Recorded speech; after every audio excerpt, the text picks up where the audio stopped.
Hello everyone. Ito yung ating kamatis guys. Meron siyang mga branch dyan. So ngayon ito, kasi nung isang araw lang ito tinarabaho. Meron itong isang naiwan. Ito, napatanggalin yan. So ngayon ang ginawa ko guys, gitisok na ko. Gitisok na ko sa malit na pot.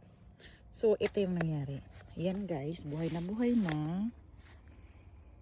And this is kulay orange yata to or red. Yan, meron akong 6 na available. Yes. And then, meron akong kulay brown. Ito. Huli ko kasing tinanim. Kaya, ganyan pa yung itsura niya. Tapos, may dinagdag din ako na 3 din. Kahapon pa lang. Yan siya. And ito naman yung ating saging. Maaga ko siyang nilagay rito para pagdating next month, ililipat ko na lang siya sa lupa. Yan. Yan, bulaklak. Yes.